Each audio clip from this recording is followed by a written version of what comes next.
আমাদের এখন দায়িত্ব হলো এই দেশের গণতন্ত্রের ভিতকে শক্তিশালী করা। ভবিষ্যৎ বাংলাদেশটাকে সুন্দর করে ধরে রাখতে হবে। আপনারা মেধার জন্য আন্দোলন করেছেন, আমার কাছে অনেক তদবির আসে, অনেক সময় বলে যে পুলিশের চাকরি, এই চাকরি, ওই চাকরি। তো চাকরি তো অবশ্যই করবেন, কিন্তু মেধার ভিত্তিতে তো আপনাকে আসতে হবে। সুতরাং আমার মনে হয় তদবিরটা কমিয়ে আপনি কিভাবে মেধার প্রতিযোগিতায় সেখানে যেতে পারেন সেই চেষ্টাটুকু আপনাদেরকে করতে হবে, যে মেধার জন্য আপনারা সংগ্রাম করেছেন, লড়াই করেছেন। ক্রিয়াঙ্গনটাকে যদি জমজমাট রাখেন, মাদক আপনাদেরকে স্পর্শ করতে পারবে না। আগের আমলে মাদক কার বাসায় ছিল, কোন বাসায় ছিল, কার কাছে ছিল, এটা কি মুখ দিয়ে বলার দরকার আছে? তবে বিগত সরকার কিন্তু মাদকেরও সরকার ছিল, শুধু অবৈধ সরকার ছিল না, মাদকেরও সরকার ছিল। এরা মাদক দিয়ে এই জেনারেশনটাকে ধ্বংস করে দিতে চাইছিল। এরা এই জেনারেশনটাকে ধ্বংস করার জন্য যত রকমের অপকৌশল আছে, ষড়যন্ত্র আছে, সবকিছু তারা এবং পার্শ্ববর্তী দেশ ইন্ডিয়া একসঙ্গে মিলে করেছে।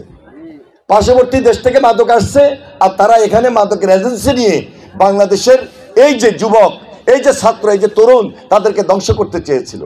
ইনশাল্লাহ আমরা যারা আছি, আমরা যুবকদের স্পিরিটকে আমরা প্রাধান্য দিই, তরুণদের স্পিরিট, ছাত্রদের স্পিরিটকে, প্রজন্মের স্পিরিটকে আমরা ধারণ করি বলেই আমাদের বয়স হলো আমরা তাদের মতোই কিন্তু যুবক, তাদের মতোই কিন্তু আমরা তরুণ। সুতরাং এই বর্তমান তরুণ আর আমাদের তরুণদের যে স্পিরিট, এই স্পিরিটটা যখন ঐক্যবদ্ধ হবে, ইনশাল্লাহ বাংলাদেশে কোনো সরকার যত ষড়যন্ত্রই করুক আমাদের এই আন্দোলনকে ধ্বংস করতে পারবে না। তাহলে আমাদের এখন দায়িত্ব হলো এই দেশের গণতন্ত্রের ভিতকে শক্তিশালী করা। গণতন্ত্রের ভিত শক্তিশালী যদি হয়, জেনারেশন, এই প্রজন্ম, এই জেড জেনারেশন, তারা সুচ্ছ গলায় কথা বলতে পারবে। নগদের সর্বোচ্চ বার 167 টাকা রিচার্জে পাবেন 1 লাখ টাকা পুরস্কার। আরো আছে প্রতি সপ্তাহে পুরস্কার ও ক্যাশব্যাক। যারা ছাত্র জনতার আন্দোলনের নেতৃত্ব দিয়েছে সর্বশেষ,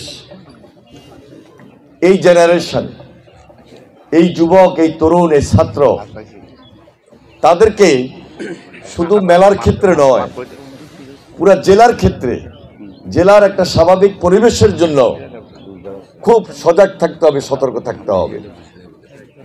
নিশ্চয়ই আমি কি বলেছি আপনারা বুঝেছেন।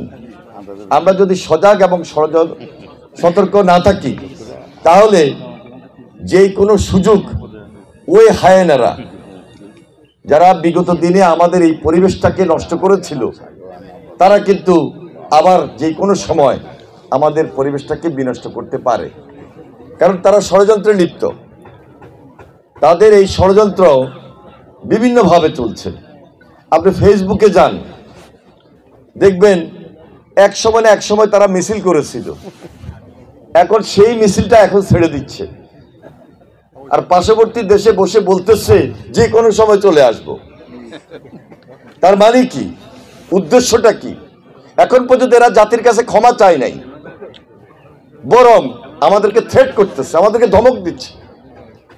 এই থ্রেটটা কিন্তু আমাকে আপনাকে করতেছে না, পুরো জাতিকে করতেছে, পুরো বাংলাদেশের জনগণকে করতেছে। সুতরাং বি কেয়ারফুল, সতর্ক থাকতে হবে, সজাগ থাকতে হবে। আমাদের টার্গেট যে আমরা যারা লড়াই করেছি, সংগ্রাম করেছি, অত্যাচারিত হয়েছে, নির্যাতিত হয়েছি, আমার ভাই গুমের শিকার হয়েছে, খুনের শিকার হয়েছে, তাহলে এই টার্গেটটা হলো কাঙ্ক্ষিত লক্ষ্যে আমাদেরকে পৌঁছতে হবে। ভবিষ্যৎ বাংলাদেশটাকে সুন্দর করে ধরে রাখতে হবে। ভবিষ্যৎ বাংলাদেশটাকে আমরা দেখতে চাই সুন্দর বাংলাদেশ হিসাবে।